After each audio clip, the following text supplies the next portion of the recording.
अगर इनमें हिम्मत है, ये ईमानदार हैं, तो सबसे पहले बीजेपी में 50% आरक्षण लागू करें। खुद किसने रोका इनको पार्टियों को? कितनी महिलाएं अध्यक्ष रही हैं बीजेपी की और कितनी महिलाएं अध्यक्ष रही हैं आरएसएस की?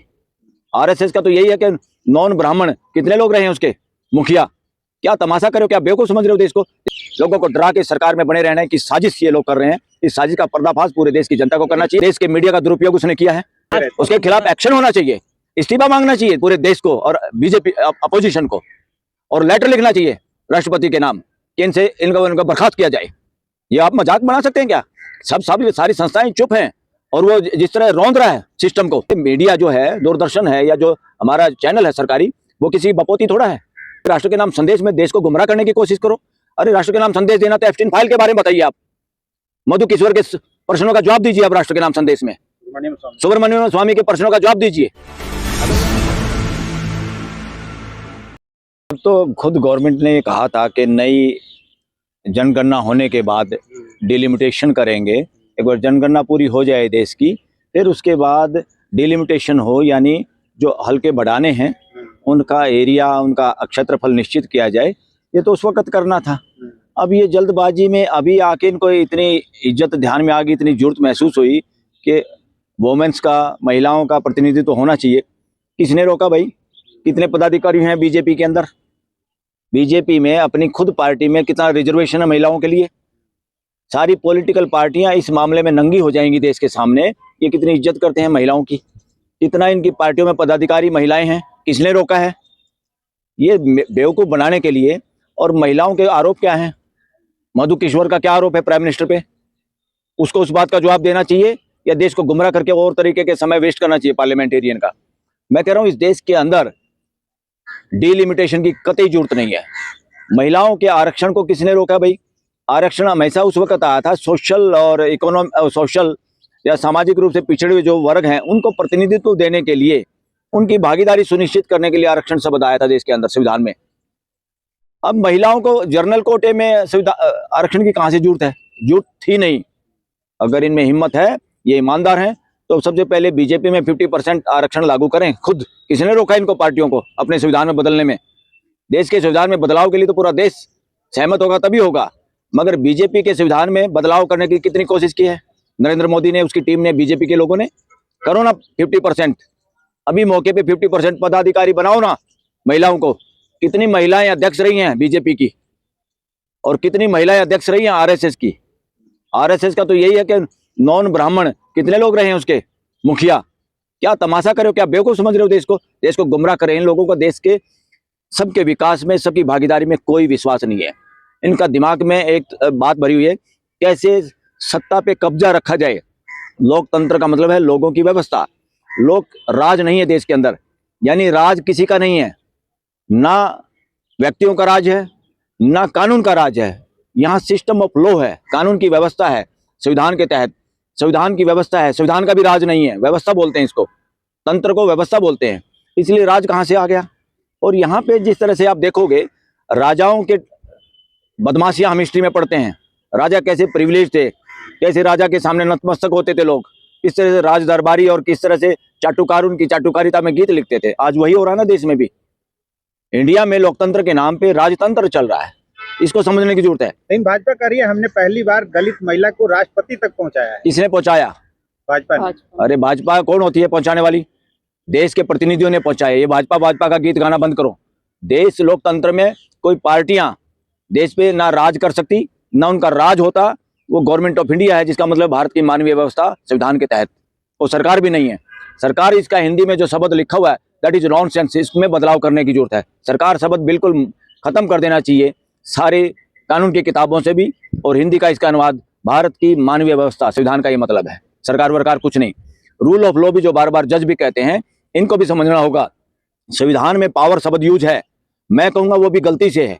हमारे फोर फादर या कॉन्स्टिट्यूएंट असेंबली के लोगों को लगता है मुझे उन्होंने किस वजह से पावर शब्द यूज किया। पावर शब्द नहीं हो सकता। तंत्र में, व्यवस्था में पावर नहीं होती, रिस्पॉन्सिबिलिटी होती है। घर में पावर नहीं होती, घर में रिस्पॉन्सिबिलिटी होती है। बड़े की, छोटे की, महिला की, सबकी अपनी अपनी रिस्पॉन्सिबिलिटी होती है। तो लोकतंत्र एक पारिवारिक मानवीय व्यवस्था है। 140 करोड़ का या 45 करोड़ का ये देश हमारा परिवार है। उस परिवार को संविधान के तहत, संवैधानिक व्यवस्था के तहत हमें अपना परिवार चलाना है। जिसमें फ्रेटर्निटी, हर काम का प्रमाण में फ्रेटर्निटी बढ़नी चाहिए।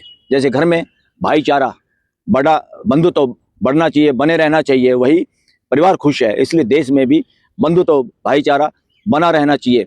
सुप्रीम कोर्ट के न्याय से, हाई कोर्ट के न्याय से, किसी के बयान से, प्राइम मिनिस्टर की भाषा से, राजनीतिकों के भाषण से, चाहे पॉलिटिक्स में इलेक्शन के दौरान भी हो, देश को बांटने का जो भी काम करता है, जो भाषण देता है, वो सब असंवैधानिक काम है।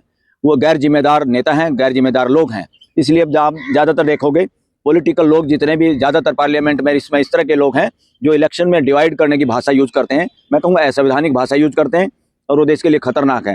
सबसे पहले पॉलिटिकल पार्टियों को अपने यहाँ, अगर प्राइम मिनिस्टर ईमानदार है, साफ है, नीयत उसकी साफ है, तो पता चल जाएगा वो बीजेपी के संविधान में पहले चेंज करे और उसमें 33 को छोड़ो, 50% की रिजर्वेशन करे महिलाओं के लिए, और जिसमें SC ST OBC माइनॉरिटी सबकी महिलाओं की बात करे, तब पता चलेगा ये देश भगत लोग हैं, ये संविधान को मानने वाले लोग हैं। अदरवाइज तो इससे साबित हो रहा है पूरे देश के सामने ये ड्रामेबाज, धोखेबाजी की बात कर रहे हैं, देश को गुमराह कर रहे हैं। दूसरा जो आरोप हैं उनके मंत्री पे, जो आरोप है खुद प्राइम मिनिस्टर पे, जो आरोप आजकल उन्हीं की पार्टी के और नजदीक के लोग लगा रहे हैं, सुब्रमण्यम स्वामी, मधु किश्वर, जो एप्स्टीन फाइल की बातों पे कोई जवाब नहीं दे रहा है। इस देश के अंदर चोरी और सीनाजोरी चल रही है, उसका जवाब देना चाहिए। ये रिजर्वेशन, ये महिलाओं को तो टिकट दे देंगे, महिलाएं तो इस देश की अपने आप मजबूत हो रही हैं और भी होंगी, इसको कोई रोक नहीं सकता। तो ये महिलाओं की ठेकेदारी में जो चोरी की है, जो अपराध किए महिलाओं के प्रति, पहले उनके प्रति जवाब देना चाहिए सब पॉलिटिशियन को, इंक्लूडिंग प्राइम मिनिस्टर।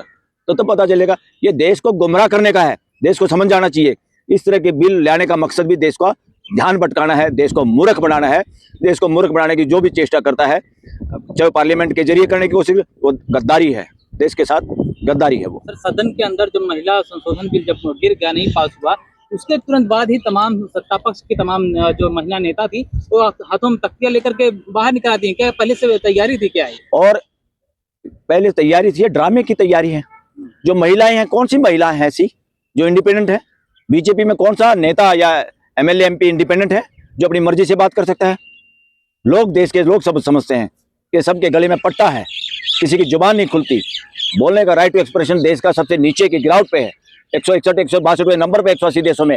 किसने डराया देश को? कौन देश को डरा रहा है? देश को सबसे पहले अगर लाना है तो एक नंबर पे लाना है, बोलने की आज़ादी पे, जिसका बेड़ा गर्क कर दिया और जिसका और सतर गिरा है इस सरकार के अंदर। इसका मतलब ये सरकार मानवीय या फंडामेंटल राइट की पक्षधर नहीं है। लोगों को डरा के सरकार में बने रहने की साजिश ये लोग कर रहे हैं। इस साजिश का पर्दाफाश पूरे देश की जनता को करना चाहिए। अपोजिशन की बस की बात नहीं है, अपोजिशन अपनी ड्यूटी नहीं कर पा रहा देश के अंदर। अपोजिशन भी एक तरह से डरपोक साबित हो रहा है देश के अंदर, और अपोजिशन अब थोड़ी सी हिम्मत करी है पहली बार कि डिलिमिटेशन वाला जो कानून है वो गिरा है, और अच्छी बात है, ये देश के लिए, लोकतंत्र के लिए शुभ है ये। मगर सारे पॉलिटिशियन को इस बात पे, सारी पार्टियों को अपनी अपनी पार्टी में पहले 33% रिजर्वेशन करनी चाहिए, जब उनको हक है पार्लियामेंट में बोलने का, वरना वो पार्लियामेंट को गुमराह कर रहे हैं सब, बीजेपी भी और सारी अपोजिशन पार्टियां भी। ये लगातार मेन स्ट्रीम मीडिया इसी तरह की खबरें दिखा रही थी कि कांग्रेस सरकार की वजह से, ये विपक्ष की वजह से बिल गिर गया। अरे मेन स्ट्रीम मीडिया कहाँ है? गोदी मीडिया है। लोग यहाँ उसको देशद्रोही मीडिया कह रहे हैं। एक तरह से वो व्यापारियों का मीडिया है, उसकी आड़ में धंधा कर रहे हैं देश के साथ गद्दारी कर रहा है मीडिया। तो महिला विरोधी बता रहा है विपक्ष को। हाँ, वो ठेकेदार हैं, महिला विरोधी। कितनी महिलाएं उनके दफ्तरों में काम करती हैं? मीडिया के अंदर 50% महिलाएं हैं क्या? जो ये अखबार, जो टीवी वाले पक्षधर हैं, जो नैरेटिव चला रहे हैं बीजेपी का या बीजेपी समर्थित सरकार का, गवर्नमेंट का, गवर्नेंस का, वो कितने उनमें महिलाएं हैं? हैं उनमें 33%, हैं उनमें 50%? उनकी मैनेजमेंट में या उनके पत्रकार या उनके फोटोग्राफर या उनकी एडिटिंग टीम में महिलाएं हैं क्या? ये देश को गुमराह करना छोड़ दो, ये बदमाशी देश के साथ छोड़ दो। पहले अपने अपने घरों को सुधारो, देश को बहकाने की कोशिश मत करो। इसमें मीडिया भी उतना दोषी। मोदी जी ने अपनी बात रखी, मोदी ने कहा कि मैं काफी आहत हुआ हूँ और देश कभी उन लोगों को माफ नहीं किया। किस बात से? बिल को लेकर, बिल पास ना। इस बात पे नरेंद्र मोदी को जो बोलना था पार्लियामेंट में बोलना चाहिए था, उसको देश के मीडिया का दुरुपयोग उसने किया है। राष्ट्र के नाम संदेश दे रहे हैं। उसके खिलाफ एक्शन होना चाहिए, इस्तीफा मांगना चाहिए पूरे देश को और बीजेपी अपोजिशन को, और लेटर लिखना चाहिए राष्ट्रपति के नाम कि इनको बर्खास्त किया जाए। ये आप मजाक बना सकते हैं क्या? सारी संस्थाएं चुप हैं, और वो जिस तरह रौंद रहा है सिस्टम को, इस देश के लोकतांत्रिक सिस्टम को, संवैधानिक संस्थाओं को रौंद रहा है। ये मीडिया जो है, दूरदर्शन है या जो हमारा चैनल है सरकारी, वो किसी बपोती थोड़ा है। वहां क्या गवर्नमेंट में बैठे हुए लोग या अपोजिशन के लोगों को समय बराबर मिलता है क्या? राष्ट्र का नाम संदेश अगर प्राइम मिनिस्टर दे सकता है तो अपोजिशन के लीडर को भी उतनी अनुमति मिलनी चाहिए, और अपोजिशन के लीडर को भी वही प्लेटफॉर्म मिलना चाहिए, वो भी राष्ट्र के नाम संदेश दें। मैं चाहता हूं राजीव गांधी ना, इसमें राहुल गांधी को ये मांग करनी चाहिए और राष्ट्र के नाम संदेश देना चाहिए। इन लोगों को ये सरकारी उसमें प्लेटफॉर्म वो देश के लिए है, वहां राजनीति करने के लिए नहीं है। ये जो काम किया है, इन बातों को अगर करना चाहता तो पार्लियामेंट के अंदर सब कुछ बोल सकता है प्राइम मिनिस्टर, किसने उसको रोका है?